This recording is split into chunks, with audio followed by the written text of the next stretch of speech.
Do you hold back on the feedback you need to be delivering for fear that your cooks will jump ship or revolt? Or even worse, have you delivered feedback and experienced that response firsthand? Like many chefs who are used to being extremely direct, I struggled through this for a long time, and I learned a great deal the hard way through the years. Regardless, I finally was able to put all the pieces together into an effective, useful formula. In this video, I'm going to teach that formula for delivering critical feedback, and if you stay until the end, I'll share my key to delivery and the simple steps to immediately implement this practice, creating a culture of trust and excellence for you as the executive chef, so that you can thrive leading a team that executes your culinary vision, and you can confidently run the business and admin aspects of your culinary operation. Now, I implemented this exact practice with Chef Andrew Vaughn in order to create a structure for feedback to his team from hiring to execution that created consistent performance even on first-time projects in his world-class environment. If you're looking to organize and structure your culinary program to dramatically improve your staff's response to criticism and increase retention, then I can help. This is what I do every day with my clients in their kitchens, in hotels, clubs, resorts, and in freestanding restaurants. I would love to speak to you directly so that we can navigate and work through those problems together. Book a call below so I can support you. Now, let's get into it. I like to think of the things beyond the food, just like I would a recipe for producing a great dish, right? That's what a formula is. So before we talk about the formula for effective feedback, we need to talk about the ingredients that create that formula. And so the first piece that we need to talk about is evaluation. Right off the bat, the conversation and the feedback can be either pleasant or absolutely useless based on how you evaluate the circumstances. And there's a few particulars that I want to focus on here, because I know I've definitely chosen the wrong time to give feedback. And that's the first piece. Is it the right time to give feedback? Look at the environment. Sometimes immediate solutions need to be made, especially during service. Take a look around and see what's going on. Also, look at the state of the person that you're going to deliver feedback to. I know for me, I made the mistake many times over of giving very harsh, immediate feedback to somebody and not thinking anything of it. That's kind of a product of where I came from in the kitchens that I came up through, and I was always super direct. But taking a second to pause and actually look at the person and understand if they were ready or not for receiving feedback kind of leads me down the road of knowing that they're either going to respond to it positively or negatively. Then I need to take a second and evaluate my own state, right? What is my current state? Am I hyper emotional, or am I very logic and data driven? Do I need to take a minute to breathe, step outside and gather myself a little bit? Because the last thing I want to do is lose credibility. I think the majority of the time that I've lost people and I've made people want to leave the kitchen immediately, it's happened, I know that, is the fact that I've lost all of my credibility based on the feedback that I'm giving in an emotional state. So emotional outbursts are not going to be effective. We evaluate all the circumstances and understand that we're still maintaining our humanness. So after we've evaluated our state, our subject's state, the act that was done, and the circumstances that are going on, then we can look at the standard, right? What is the standard in place, either written or culturally and behaviorally normally practiced? If there's not a written standard, then there might be some cultural standards that exist based on how somebody performs, and all of a sudden holding them to a different standard might help you lose credibility. So we absolutely have to look at that standard and ask ourselves if the standard is clear. Is there a chance that this person knew that they did something out of character or off of the standard? The key is to move away from the emotion and help focus on the standard and where somebody is in relationship to the standard, so that it's not a matter of whether I like them or not. It's a matter of if they met the standard or if they did not. So is the standard clear, and is it easy to test? Did you turn in the assignment on time? Was the menu turned in by 8 on Thursday morning like I had asked? Right? It's a clear, definable deadline, and I can very easily hold people to that standard. Did you show up to the meeting on time? Were you set up for service on time? When there's clear indicators, it's much easier to have an established standard, which then allows you to help share where people are in relationship to that standard, and again, keep it from being personal. Then we can look at our people's performance in relationship to the standard. Did they meet the standard? Did they miss the standard? Were they way off? Was it completely the opposite? And the reason that we went through evaluation in the beginning is so that we can actually look at those things and ask ourselves those questions beforehand, so then we're not immediately delivering feedback on something that our people aren't aware of. And the final piece of the equation is the response. The response we have and the response that we would like the person that we're delivering feedback to have. And really a final opportunity to clarify that expectation. Now, pulling all those pieces together, we very quickly evaluate our state, their state. We make sure that we understand fully what happened. And then we're looking at the circumstances to see if it's an opportune time. I'm talking about, is it the middle of service and is delivering this feedback going to serve everybody better? It's very circumstantial. Then we're going to refresh ourselves on the standard, compare their performance to the standard, and then help share the response of what our expectation is moving forward. So now after we pull all of those things together, now we're finally ready to have this conversation. And having a constructive feedback session with somebody requires two willing participants.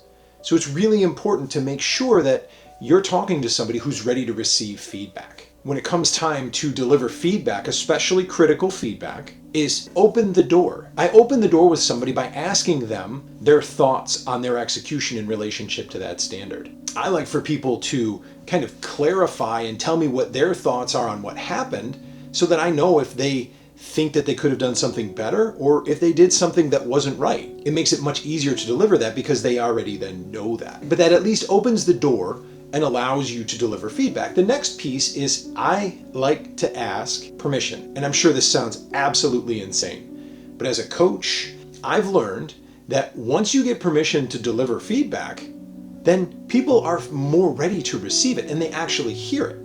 I think back to all the times that I delivered unwanted feedback and the response that elicited, often leading to untimely departure or absolute revolt amongst the staff. Asking permission sounds something as simple as, can I deliver some critical feedback to you? Is now a good time to give you some critical feedback? Or even a little bit differently, I need to give you some critical feedback.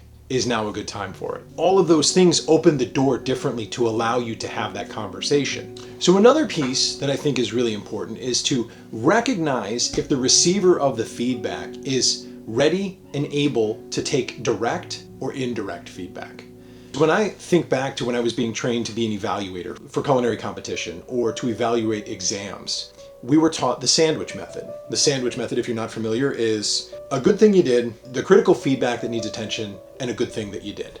And there's a lot of times where it just rubs me the wrong way. Like, I just want you to give me the feedback. I don't need you to lessen the blow. Some people need that sandwich. Some people want to hear the good thing, take the critical feedback, but I think it can lead to you losing credibility because it seems a little bullshitty. Like, I think it really seems like it starts to feel like you're telling me something good I did so that you can tell me something bad I did. I would encourage you to consider, how direct you can be with your feedback, and I would just get right to it. It's like the same as if you've ever terminated somebody. It sucks for everybody, but the more direct that it is, the less you draw pain to everybody, the less you're searching and trying to find things that aren't really true, right? That all sound disingenuous because at the end of the day, the end result of the conversation is the end result of the conversation. And then at the end of it all, it's nicely wrapped up with a moving forward, here's how I would like to proceed. When you end with that, it makes the expectation clear and it allows for everybody to be on the same page, right? But when you deliver feedback in that style, you're building trust that you're going to share feedback, and you're also building trust that you're going to deliver it in such a way where critical information is passed on. You're not just glazing over it, and you're not just pretending that there wasn't an issue, doing it in such a way where it's also showing humanness and creating an environment where you can actually have a conversation to do that. Most of this was born from the fact that this is not at all how I learned to deliver feedback. Fortunately, I had some great people that I worked for along the way that helped kind of open that door and show me some peaks as to what it could be, but that wasn't always the case. Now, moving forward with implementation, there's a couple of things that you can do to really implement this as quickly as humanly possible. First, I think it's absolutely critical to create upfront expectations. And upfront expectations require clear standards. They require a line in the sand of this is acceptable behavior, this is unacceptable behavior. And it needs to be consistent. Once those upfront expectations are created, then you can apply them consistently, right? But if you're not normally holding people to the standard of being on time, when you do that, all of a sudden, it's not going to be appreciated, it's not going to be understood. That first time, it's going to be rather abrasive. So applying it gradually and consistently, you'll be able to develop and implement that standard. Then create feedback zones. What do I mean by feedback zones? Zones where people can expect that feedback is going to take place.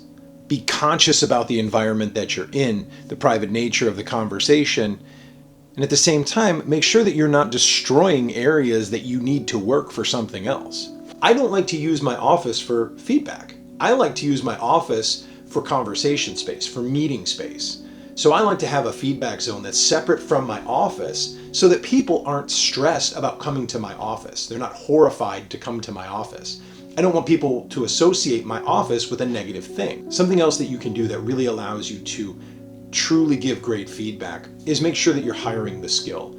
And if you don't have anything in your hiring practice that allows you to test this skill, then I encourage you to find a thing to incorporate this in. And for me, that thing is very simple: asking them to do something, or having them stage in the kitchen, or having them work on a project, write a paper, a menu, and then creating a situation where I'm going to give them feedback on what they've created, on what they've done, because I want to see how they respond to it. I'm not trying to set them up for failure. I'm not trying to set them up to get in trouble, but I want to get them used to the fact that I'm going to give them feedback on the work that they do, because my goal is always to improve the program. High standards require constant feedback and require constant attention. In the hiring process with that, then they're going to be expecting it by the time that they're in the kitchen. And now all you need to do is stay consistent with what you're doing. And the last piece, practice. If it's a practice that you haven't done before, if it's something that you're not used to doing, practice. And I would even say role play. I think back again to my international judge training that I took at the Olympics this year. We were in our session role-playing competitors and judges, giving feedback to work on and develop the skill. Everything that we do in the kitchen requires practice. Everything that we do leads to us developing our skill in the craft. Communicating, providing feedback, working together, developing managerial skills are no different. It's just, I know for me, I didn't understand that I needed to practice or how to practice. And I think this is a great way to do that. Do a little bit of role-playing. Prep the conversation, take a moment, pause, think through the response, and then deliver effective feedback. Be hard on the standard, soft on the person. To me, those are absolute game changers when it comes to working with the team and building that trust without losing credibility because of being an emotional person. I never wanted to be that chef that people forgave because I was a great cook. I wanted to be somebody that people wanted to work for, and great at the culinary aspect as well. But as I say many, many times over, it's all of those other pieces beyond the food that we have to manage as executive chefs that matter. If any of this is resonating with you and you're looking for a different way to structure and organize your culinary program to dramatically improve your staff response and their retention, then I can help. This is what I do every single day with my clients in their kitchens all over. I'd love to speak with you directly so that we can navigate and work together through those problems. Just take a moment, click the link below the video, and book a call now so I can support you. As we've explored through this video, delivering critical feedback effectively is not just about the words that we choose, but about the context, the timing, and our approach. By adjusting your approach and implementing a few of these techniques, you'll not only enhance the performance of your team, but also foster a culture of trust and excellence in your kitchen. Being an executive chef is about much more than just the culinary skills. It's about leadership, communication, and the ability to inspire and develop the team. What I've shared with you here is designed to help you achieve just that. So I want to thank you for watching, and be sure to like, subscribe, and share this video with someone you know who would benefit from it. Stay tuned for more to help you lead with confidence and clarity. And until next time, remember, positive change can't happen without constructive feedback.